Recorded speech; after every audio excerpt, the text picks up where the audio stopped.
আসসালামু আলাইকুম রহমতুল্লাহি ওয়া বারাকাতুহু। সম্মানিত প্রিয় মুসলিম ভাই ও বোনেরা, আজকে আপনাদের মাঝে আলোচনা করব ৫ ওয়াক্ত নামাজের সময়সূচি, তাহাজ্জুদ, সেহরি শেষ সময়, ইশরাক, চাস্তের নামাজের সময়সূচি, ইফতারের শেষ সময়, নামাজের নিষিদ্ধ ওয়াক্তসমূহ, সূর্যোদয় সূর্যাস্তের সময়সূচি, প্রত্যেকটা জেলা বিভাগগুলোর নামাজের সময়সূচি।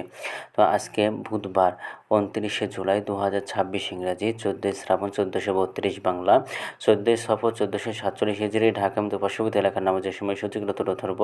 তারপরে অন্যান্য জেলা বিভাগগুলোর নামাজের সময়সূচিগুলো তুলে ধরব। তো যেখানে ভিডিও দেখছেন অবশ্যই কমেন্টের মাধ্যমে জানাবেন। আজকে ঢাকা মতো পার্শ্ববর্তী এলাকার ফজরের নামাজের ওয়াক্ত শুরু হবে ৪টা ৪ মিনিটে, শেষ হবে ৫টা ২৫ মিনিটে। জোহরের নামাজের ওয়াক্ত শুরু হবে ১২টা ৮ মিনিটে, শেষ হবে ৪টা ৪২ মিনিটে। আসরের নামাজের ওয়াক্ত শুরু হবে ৪টা ৪৩ মিনিটে, শেষ হবে ৬টা ২৬ মিনিটে। মাগরিবের নামাজের ওয়াক্ত শুরু হবে ৬টা ৪৭ মিনিটে। মাগরিবের নামাজের ওয়াক্ত আজকে শেষ হবে ৮টা ৮ মিনিটে। এশার নামাজের ওয়াক্ত শুরু হবে ৮টা ৯ মিনিটে। এশার নামাজের ওয়াক্ত আজকে শেষ হবে ৩টা ৫৯ মিনিটে। অর্থাৎ সুবহে সাদিকের পূর্ব পর্যন্ত এই সময়টা বিদ্যমান থাকে। এই সময়ের মধ্যে নামাজ পড়তে পারবেন। আজকে ঢাকা মতো পার্শ্ববর্তী এলাকার সেহরির শেষ সময় হলো ৩টা ৫৮ মিনিটে, আর ইফতারের সময় হলো সন্ধ্যা ৬টা ৪৭ মিনিটে।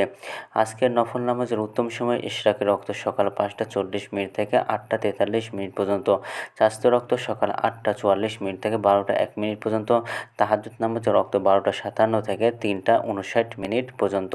নামাজের নিষিদ্ধ অক্ত হলো ৩টার সময়, সকালে ৫টা ২৬ থেকে ৫টা ৩৯ মিনিট পর্যন্ত, দুপুরে ১২টা ২ থেকে ১২টা ৭ মিনিট পর্যন্ত এবং সন্ধ্যায় ৬টা ৪৩ থেকে ৬টা ৪৩ মিনিট পর্যন্ত।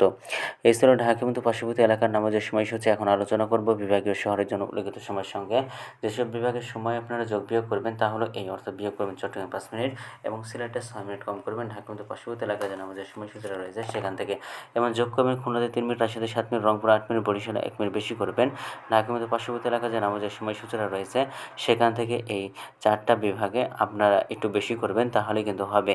তো আজকের ভিডিওটি পর্যন্ত ছিল। আর এই সুতরাং ইসলামিক ফাউন্ডেশনের সাথে ভিডিওটি ভালো লাগলে অবশ্যই চ্যানেলটি সাবস্ক্রাইব করে পাশে থাকবেন। ধন্যবাদ সকলকে। আসসালামু আলাইকুম রহমতুল্লাহি ওয়া বারাকাতুহু।